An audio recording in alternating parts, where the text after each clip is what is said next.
It's an evolving threat putting people's privacy and well-being at risk, and it typically starts with a simple click. A ransomware attack begins when a user downloads malware by clicking on a phishing email or following a suspicious link. From there, the malware allows cybercriminals to lock users out of accounts and hold sensitive information hostage in exchange for money.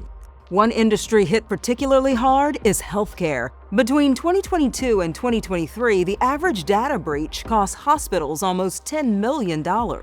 This doesn't just put patient privacy at risk. Experts tell us these attacks can disrupt internet connections, adding precious time when seconds matter to save lives. Are people's lives at risk? They're absolutely at risk. The devices may still work, but for instance, a CT scanner may not be able to transmit the image of a stroke patient to a remote radiologist or to the operating room.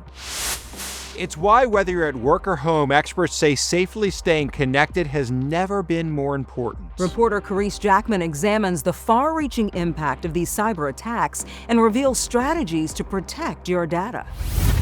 Cybersecurity is incredibly important because it is the one thing that can make connectivity inaccessible. So this is called the Network Operations Center. Tracy Dokes is president and CEO of MCNC, a nonprofit broadband provider that operates more than 5,000 miles of fiber across North Carolina, serving K-12 schools, community colleges, libraries, and other institutions. This is where all of that kind of monitoring happens. She knows firsthand how broadband powers critical services, keeping students connected in classrooms and supporting care teams inside hospitals.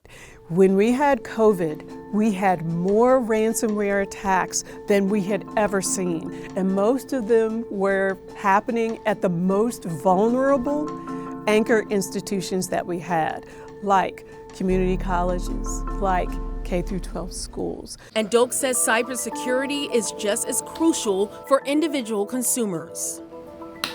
When we're talking about a patient that's trying to use telehealth with their provider, they're going to need to know that the machine that they're using is secure, because that's our healthcare data. According to the Identity Theft Resource Center, cyber attacks drove most data breaches in the first quarter of 2025. More than 1,300 incidents affecting 114 million people, with financial aid and healthcare sectors hit the hardest. Kathy Stokes with AARP says consumers must take steps to protect themselves. Like making sure that we're using a password manager. When you have the opportunity to establish that second-level multi-factor authentication, sign up for it. To combat cyber attacks, MCNC created Vital Cyber Consulting, which helps institutions with risk assessments, security strategies, and alerts systems to defend against bad actors. Experts say if you believe your data or devices have been compromised, you should update your software, change passwords, and monitor your credit for any unusual activity.